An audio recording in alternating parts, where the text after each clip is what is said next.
good people, welcome back to yet another video. Right, pana Passendi TV. Angoze ndosta rangu ndichiti murisei kwese kwamuri noda kutenda nekuda kuramba muchitsigira ndakazopewa imwe nickname mazuva akapera awa ndakunzi Bizarre Mujaho ati one Bizarre Mujaho rinowina chanzvadzi chamai venyu. So nhasi tawandirwa nyasha, nhasi tagara nemunhu waMwari all the way from Cape Town, South Africa. Tawandirwa nyasha ndoziva vazhinji venyu munovaziva muchingovaonawo masocial media platforms avo because vane following yakakura. Vamwe Cape Town vanotovaziva nekutoenda paground. Asi nhasi tambotairwa regai tigare nemunhu waMwari timboita hurukuro navo. Muri kungozviziva kuti kunze uko kunze kwashata, kwakutoda kuti tinge tinowana wisdom kubva kuvanhu vaMwari. Pachekutanga kana uri kutoona kekutanga subscribe kana uri kutoona paYouTube. Also don't forget to follow us on our Facebook page Passendi TV, TikTok ndi Uncle Said. One Bizarre Mujaho rinowina. So tagara na Apostle Dr. Stephen Jengeta. Yes, man of God, makadizve. Makadi yangu sei. Aiwa tinofara, nhasi mufaro wangu kuona ndichitokubata izvezvo. Ndimo maita wekutanga kuendosa steroid. Chebara. Ndafara chaizvo. Kana neno ndafarisa zvakanyanya. Yes. Kwakadi Cape Town. Cape Town kunotonhora kwakanaka chaizvo. Handiti? Kwakanaka chaizvo. Aiwa, nhasi tafarisa, nhasi agara nevekumhiri kwa Crocodile. Chekutanga kune vamwe vatanga kuona nhasi. Vamwewo vaitira rombo rakanaka rekuti vasangana nemi kekutanga. Vangada kungoziva kuti Apostle munonzi Apostle wani, ndavaudza zvangu but vanoda kungozivawo kabackground kuti calling yenyu yakatanga sei. Makanzwa sei kuti panapa ndiri kudanwa muchitozotanga sei kusvika masvika pabasa mari? Alright, zita rangu ndinonzi Stephen Jengeta, ndo zita repachitupa.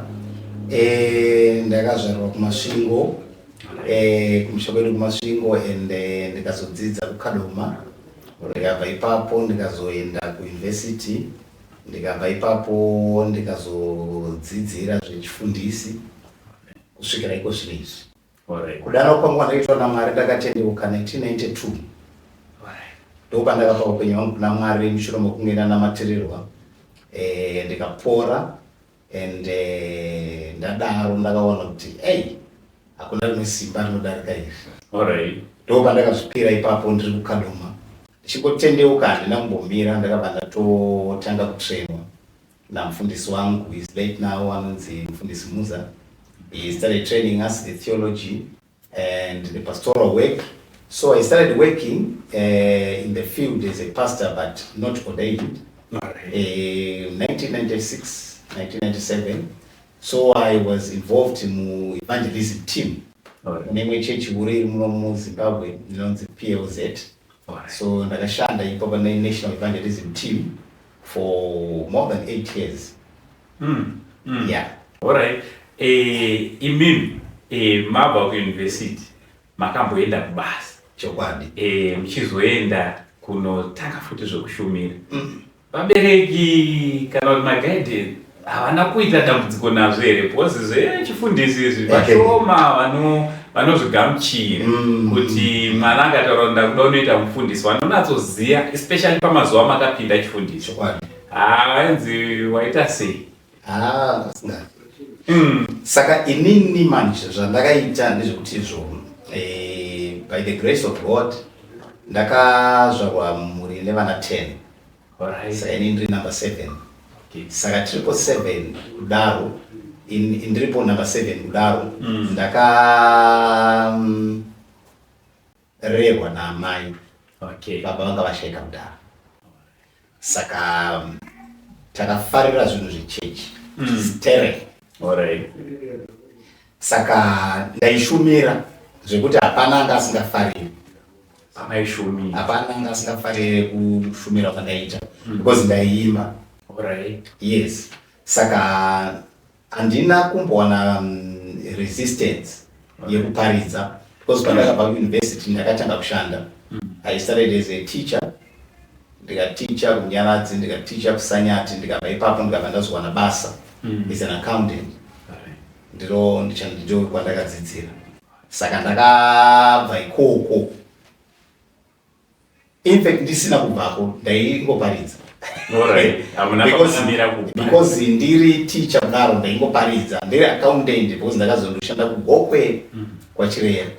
Ndaitoparidza ndichitopa vanhu donje, ndichitotenga donje, ndaitoparidza ndichitoplanda machurches.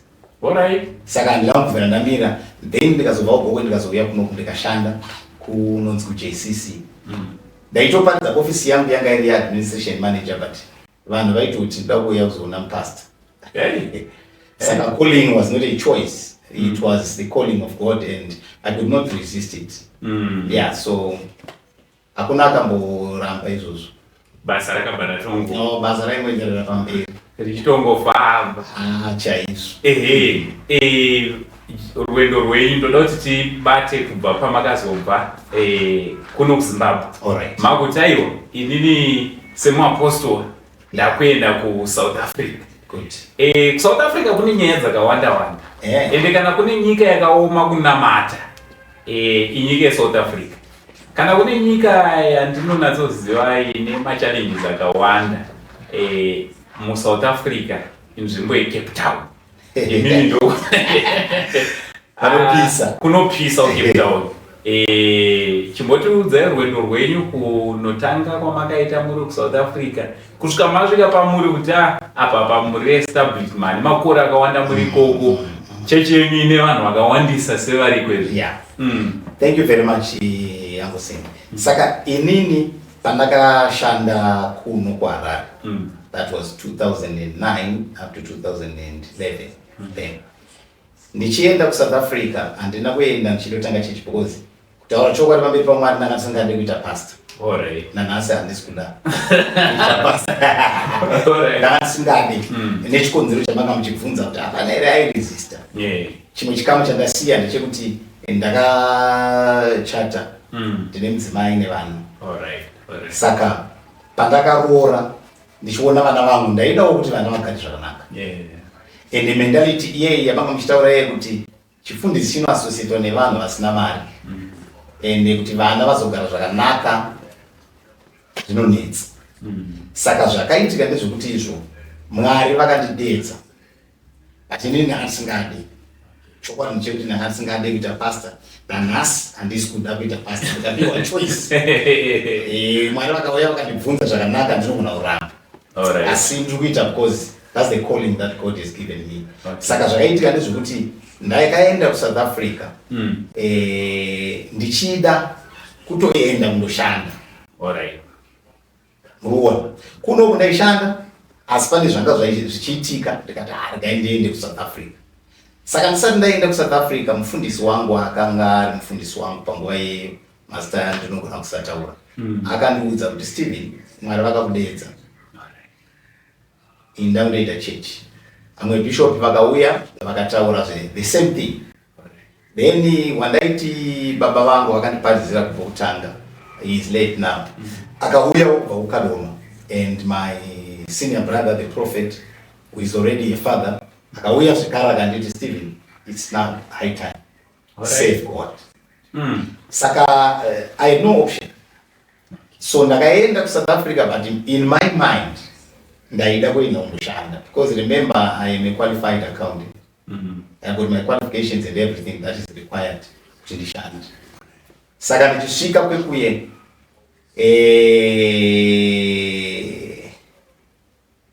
handitongoziva kuti chakaitika because I'm telling you people were flocking to come to me. Ndichisvika pamba pandaigara vanhu vaiuya vachirwara ndichivanamatirira vachipora.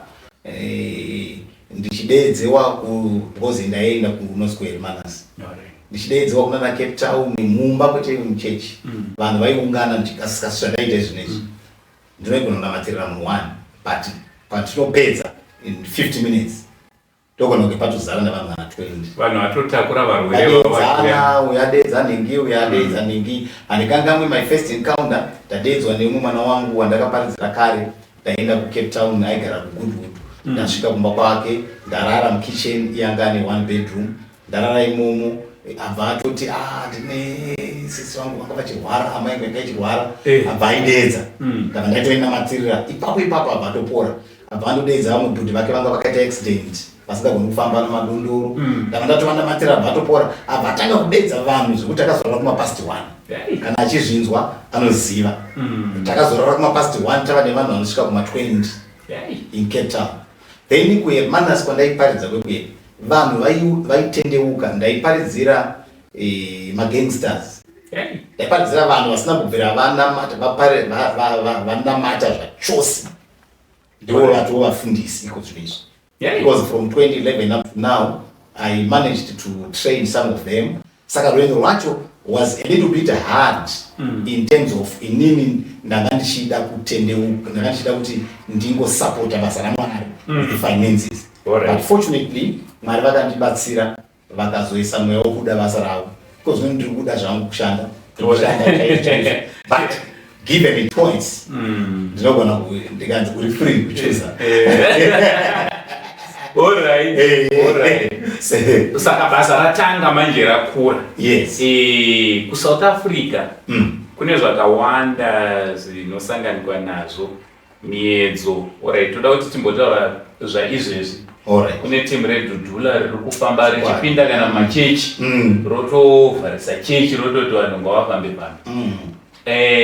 Imimi pamuri kushumira muri kuparidzira maZimbabweans chete kana kuti muri kuparidzira nemaSouth Africans kana kuti muri kubatanidza vanhu vese, uyezve mati mambosanganawo here nemacases ekuti ekuatakwa nemalocals kuti aiwaka imi mamufane muchiparidza kuno kuenda muparidza kunyika kwenyu?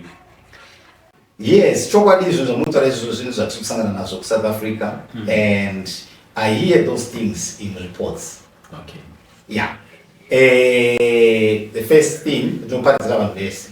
Church kwangu kune vanhu vese, maSouth Africans, maNigerians, maCongolese. Alright.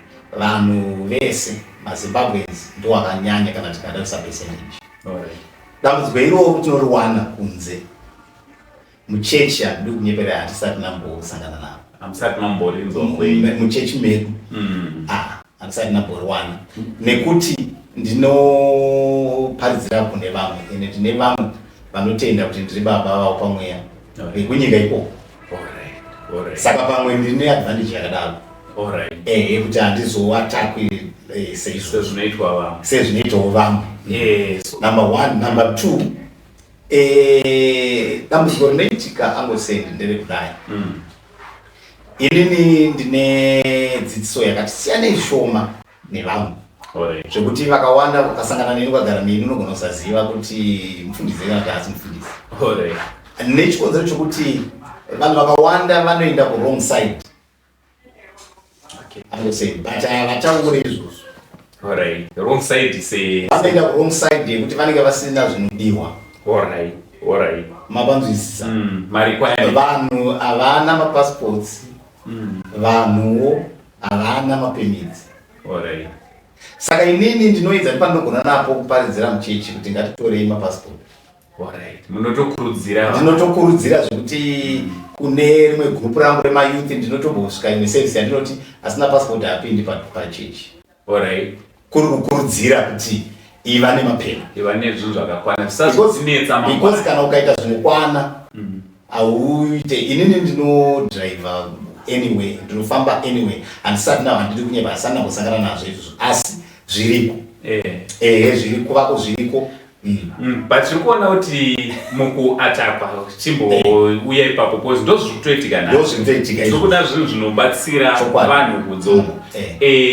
Of recent takaona tumavideos twema-white garment nevenguwo tsvuku vachidzingwa vachibviswa. Some days ago takaona nguwo tsvuku makata awaya anenge ane mvura vakamamwiswa vakanzi miteuro yenyu mubvepana pane mamwe achiteuro yenyu. Those things are happening. And it's so sad. what's your advice kunyika yeutorwa kune vanoda kuendawo vachinotanga machechi? Ona kunoko hazvinetse munhu waMwari. Izvo zvindokwanisa, izvo zvandakatoita izvo ndikatongofunga kuti ndane calling yaMwari, ndotongonomira pachibani chiri pasera, vanhu vanotouya but kutaura kuti muforeign land zvinofamba seiwo. Imi maunderstand kuti munoshanda mune sezvamataura mune maSouth Africans munoshanda nevamwe vanenge vari muauthority yekuSouth Africa ikoko, munotoziva marequirements kuti panodiwa chakati nechakati nechakati.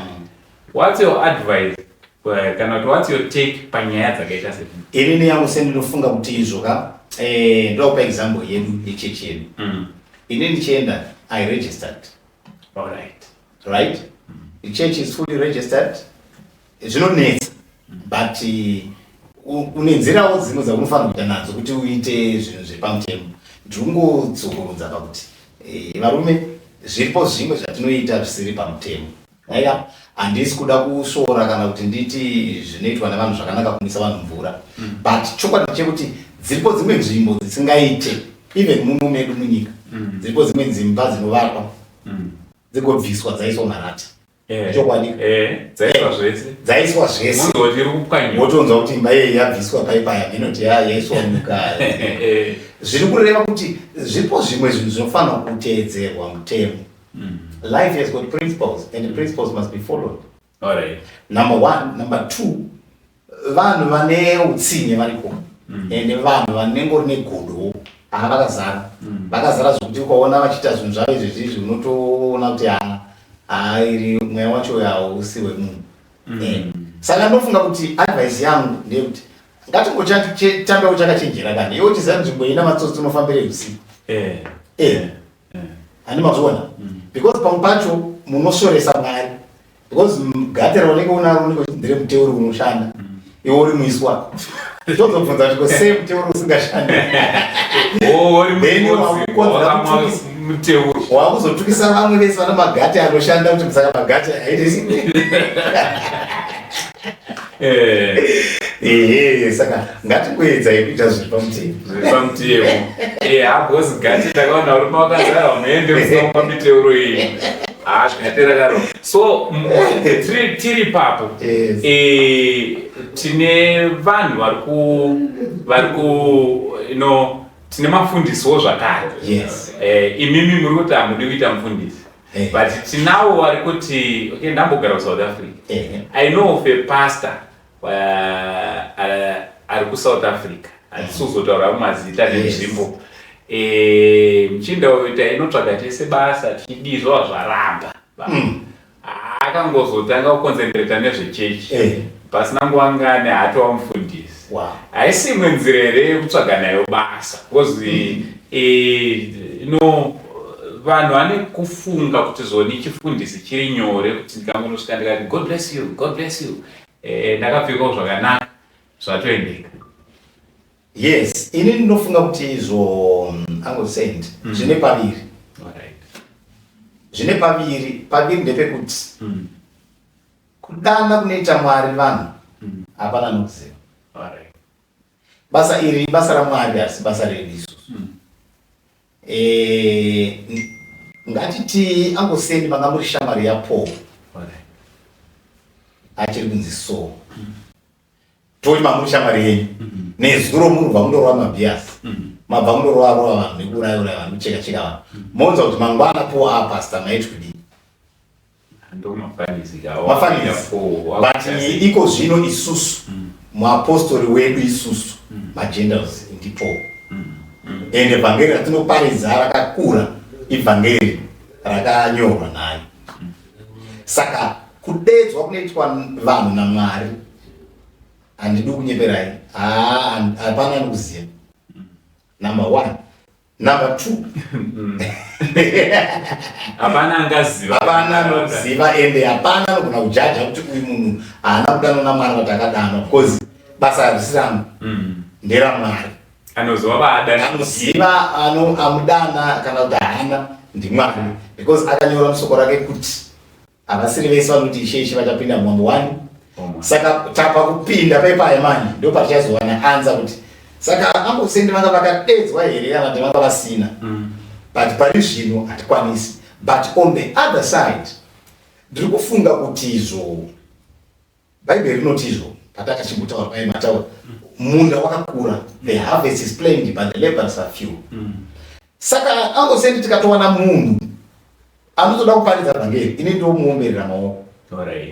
Alright. Because azviite kuti ndiparidzire munhu wese. Imimi, you are doing this kind of a good job like this. You can't reach out to everyone. There is need for another person to be doing the work almost similar to yours, or maybe learning from you or copying. But they can reach out to a different people. Saka ndikufunga kuti vanhu vanotoparidza vaya vachiparidza vhangeri, yes, ngatiitei zvakanaka, ngatitange zvakanaka. Because even though tikaisa Mwari pamberi, but Mwari vakatoisa maprinciples. Yes, whatever you plant, you sow, you reap it. Saka ukaita nenzira dzisina kunaka, iwewe wacho unofanira kungwarira kuti makwenzi acho anokuparadza. But ndinofunga kuti kuparadza ibasa Ambosendi. Yes, kuparadza ibasa. Ibasa chaizvo. Ibasa because ibasa nemhaka yechi ndiri panapa iko zvinezvi ndogona kuita stress nefoni inongopinda kuti dedi murume wangu atsikwa. Ende muchaona kuti pafoni iyoyo ndini munhu wekutanga pafoni iyo. Muniyana nasekura namboyana nachihana kana vaudza. Atanga nemi. Ende achindiudza kudaro asi kungondiudza as news. I must take action. Sevanhu vakawanda vanofira kuna South Africa uko hatingaadvertise makamanizi evanhu. But vanhu vanotambura kuzudzuka kunokumba kuno. Zvekuti church ndiyo inotozomira. Ende kakawanda kacho patinoti church ndimufundisi.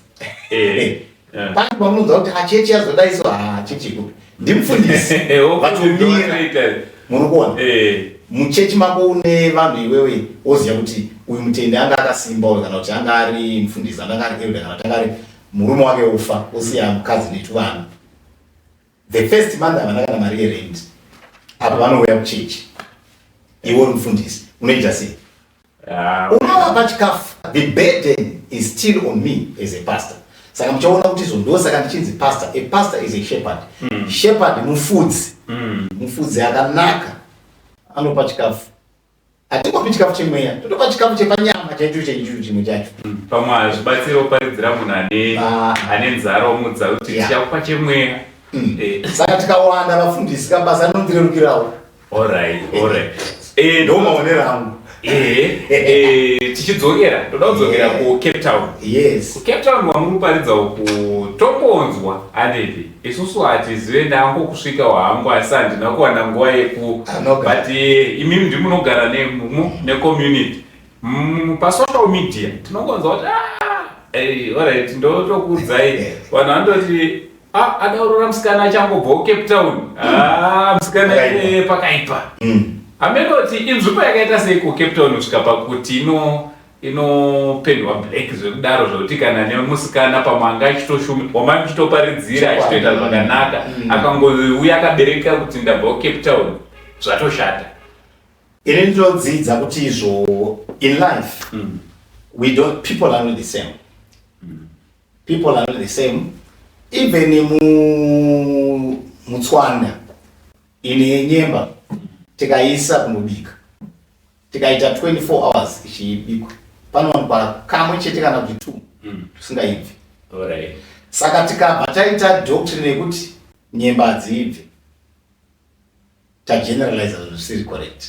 Number 1. Number 2, Ambosendi imimi munonzwisisa basa ratiri kuita iri. Basa ratiri kuita iri rakanaka ramuri kuita iri. Izvezvi so vanhu vachandiona vachatanga kuti apostle vai but vanga vasingatizivi. Depending nepublicity inoitwa over in item. Munoziva kuti iko zvino tikatora ndove dhongi tikavaenda ipanapa tikati ichi chinhu ichi chinorapa chakati chikati. Even nekuti tisingazive zvatiri kutaura tikangochiisa panapa chinotenderera nyika yese. But hazvireva kuti chinorapa kana tasei ingori publicity yaitiwa. Saka I think pamwe inongori bad publicity inoitwa muCape Town because inini ndinotoziva vanhu vakawanda straight vakanaka. Vasikana vakarorwa vanotochata zvakanaka. Kuchechi kwatinoparidza inini gore rega rega tinochatisa vasikana vakadaka kana 7. Kutororwa zvekutororwa kuCape Town iko kwatinoparidza kuCape Town. Saka ini zvada kutongoitaka because ndinoizwa yekufanya dzemweya munonhonga mweya number 1 number 2 chandinozwa ndeche chamatopupura kuti kuCape Town kuchechi kwenyu kuri kuchatiwa zvisingaite. Tinazukuru wangu titereremi manje zvazvokuti hanzi tiri kushaya vanorora chichi ndakuigirai mufundisi. This is Dr. Stephen G. Yes. Anditi kuchechi kwavo kunodi kunochatwa uchirorwa munhu saka zvokuti netsa muchitangotirongerei sarira wako aiwa chimbonotendeuka unamati woona zvinoitwa naMwari. Chechi yedu inonzi Family Worship Tabernacle International. Tiri kuCape Town kwatakazara kuCape Town even kuHermanas even kuCape Town Church tiriko. Alright. Amadetails ese ndavapa vanotoona kuti saka chandinofunga ndechekuti sekutaura kwamaita hakuna dunhu risina nyoka. Alright. Saka hazvireva kuti vese vakanaka. Vamwe varipo vaviri vatatuwo vanenge vachidiniwo. Pazviri paisikana kuZimbabwe handiti varipo here vasikana vanenge ita zvisina basa. Tinavo Marvin. Mazvona manje. But hatina kubvunza kuti Harare yakashata. Haishati. Because hakuna munhu ari kupublisha izvozvo.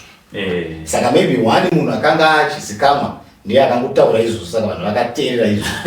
Ati handifunge kuti it's as bad as that. However, vakashatowo varipowo. Yese zvakangoitika nyika yese. But not kutoti zvitori special hano. Not kusvika ipapo. Aiwa. But varikowo zvavo. Panyaya yekuprofita pamunhu. Yes. Munoprofita. Inini ndinoprofita. Unonhonga tsono. Ndinonhonga tsono. Saka tati tibve tataura paarea iyoyo because tiri kuona kuti mazuva ano kune zviprofita zvimwe zvinotaurwa vamwe vanotaurawo zviprofita zvenyika, vamwe vanotaurawo zviprofita zve1 on 1, vamwewo zvimwewo zvinopotsa, zvimwe zvinozadziswa. In general, what's your take panyaya yeprophetic ministry? Because tiri kuona kuti even machurches vamwe vari kutanga umwe haachauya achiti I'm pastor so and so zvinoita sezvisina power so ari kutoya achiti I'm prophet so and so kuti zvityise. What's your take panyaya yechiprofita? You see, let me start by saying chinonzi prophecy. A prophet is declaring the word of God. Alright. Right? A prophet is a messenger of God. Okay. One who speak the message from God. Saka to prophesy, you can prophesy in 2 ways. Number 1, by preaching the word of God, you are prophesying. Alright. Because I'm saying iko zvinezvi mune zvamusangana nazvo muupenyu hwenyu. Ndikatanga kutaura soko raMwari mamuri, munogona kutobva muchindudza kuti ndarerukirwa. Zvamataura ndakati mibvunzo yezvinhu zvakadaro zvakawanda matondibatsira. Number 1. Number 2, a prophecy is to foretell what is going to happen tomorrow. You can only do that by the Spirit of the Lord. And how do we certify that you are a prophet if that thing happens? Saka vamwe vari kuti maprofita havasi maprofita because vari kutaura zvisingozadzikiswa. Pamwe vanenge varana Jona because Jona akaprofita kamunhu wache kuparadzwa kweguta guta rikasaparadzwa. Akazoita stress kuti onai makandituma but hamuna kuzoita sekudi maybe vanhu vanenge vatendeuka. But Mwari vakazoresponda ka. Mazona. Saka kureva kuti that prophecy was fulfilled. Mapanzwisa. The prophecy was fulfilled because haingoperi ichiti nyika ina kuparadzwa. Nyika yakazoparadzwa. Haina kuzoparadzwa because vanhu vakatendeuka. Of which the message of God, the purpose yayo ndeyekuti people must repent. If they repent, God will not punish them. Alright. Ndoda kupa example yeprofesi yakafanana neyamutaura. Mukaverenga muna Genesis, Israel yakaprofitwa kuti muchake munokutapwa for 400 years. But vakazorebesa ne30 years more. Zvichireva kuti inetangati wrong prophecy. Haina kuita wrong because chakazoirebesa ndechekuti havana kuteerera. Saka the prophecy is fulfilled. But tiri kuti tine vamwe vanogesa kuti mutungamiriri we2055 achange ari angosend 2055 yosvika motadza kugara ipapo chapotsa na saka ndo atingavati vaprofita vanhu vakadaro. Saka ndo vamwe vacho vanozvipa mazita mazviona vanhu vamataura vai topinda pane mataura. Saka munhu anozvipa zita rake hatingamushori ende hatingamukomeni because ndiye anongoita zvinhu. Toda kuti tiende pane imwe mumastreets I'm sure munombonawo vamwe mapreachers paonline apa muchiona zvimwe zvinenge zvichiitika nemadrama anotoitwa nemamen of God. So online we've got a man of God vanonzi ivo Apostle TF Chiwenga ameno makambo wawo here nezvawo umwe wenyu ati ndo ministry mwechete apostolic but ivo vanototi is the only apostle havana umwe munhu wanoona semunhu waMwari. He is the only man of God. Izvezvi is on a mission yekuda kutoprova kumasavada kuti zvamurikutoita zviri wrong.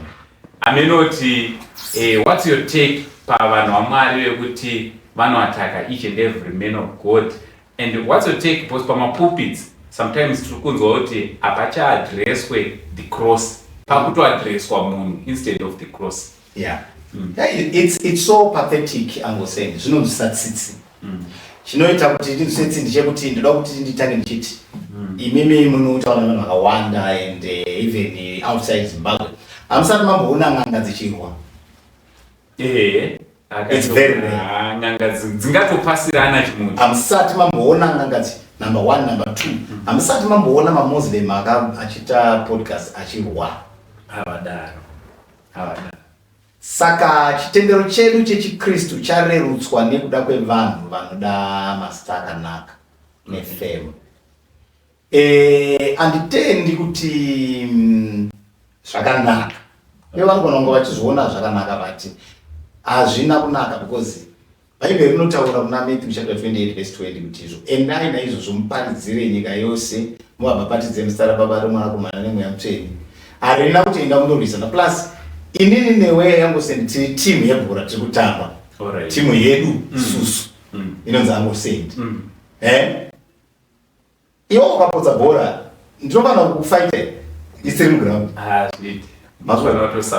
Saka ukaona timu inenge ichifaitana vane confusion, especially munhu wacho ari kufaita vamwe ane confusion because tiri suppose kuti handirambe kuti pane vamwe vanopodza.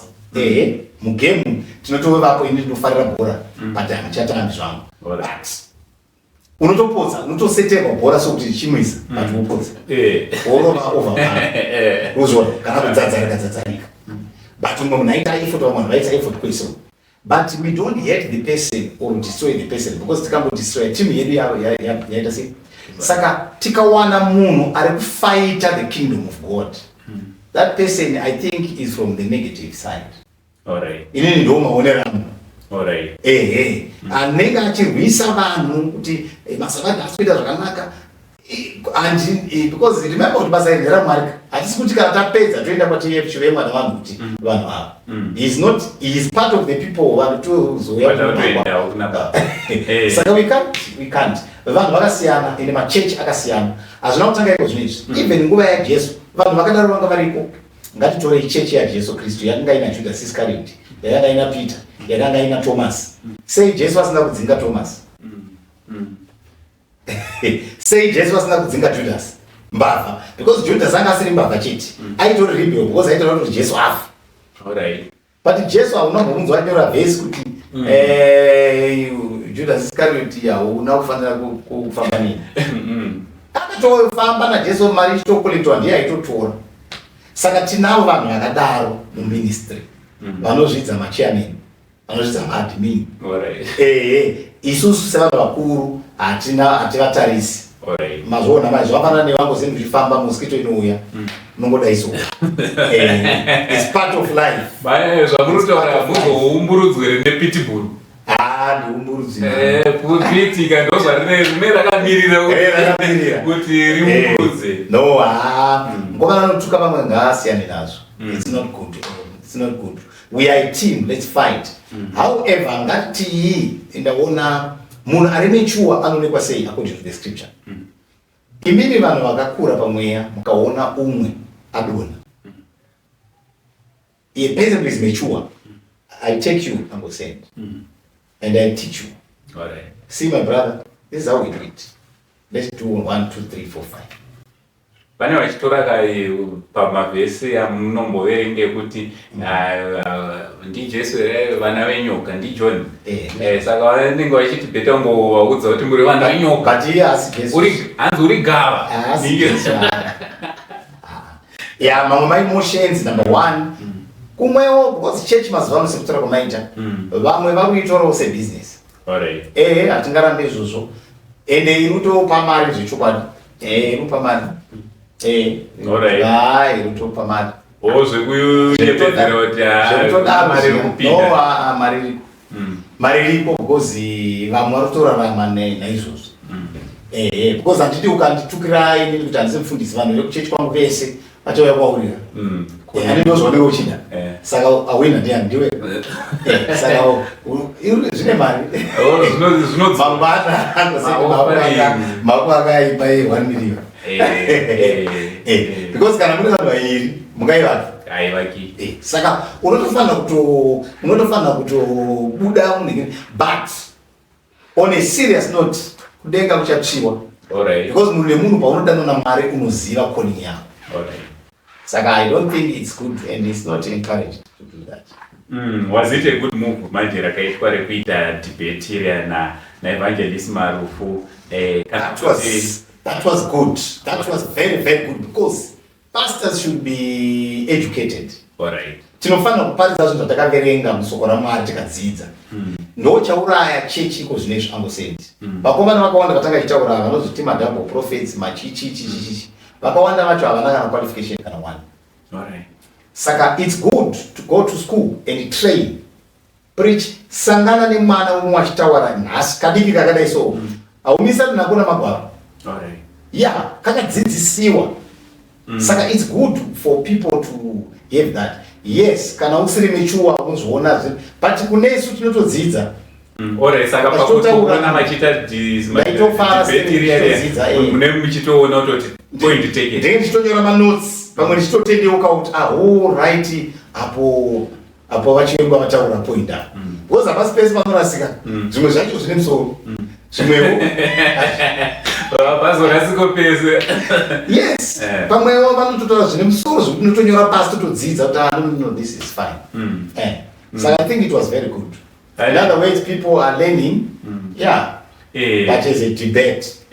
So debate anofana kuramba achiitwa akadaro. Saka maonero angu inini as a scholar, it's very good. It's very good. Sometimes I even listen to the teachings, people Muslim. What do they think about Jesus? How do they perceive Jesus? Ndotoona inotona zvinhu zvacho zvavanokutaura vanozviongorora from the behavior yedu isusu maKristu. Munozvingiza. Alright. Yeah. So that was a very, very good move. Dai mukaita akawanda akafanana neiwayo mani. Vachimaita zvichifamba. Anoita zvinotobatsira, zvinodzidzisa because havasi vese pwere vamwe vanonyepera kunga vari mumweya stereki. But havana chavanacho musoro. We must know. We must expose liars and lies in the Christendom. Alright. Yeah. So by that one, it's very good. I am so encouraged to watch that. So guys, ndokunga muri mukozvinzwira nhasi tiri kukurukura with the Apostle Dr. Stephen Jengeta all the way from Cape Town. So inzwa kana uri Cape Town mugore rineri kana kuti risati rapera Uncle vanogona kuuya ende kuuya kwavo chete ndine chiuya kukereke kwa Apostle andiri. So iwozvo unofanira kuita gara uri updated. Go and follow him on his social media platform. Ndaunodzwawo shoko raMwari musangogara kumba anditi.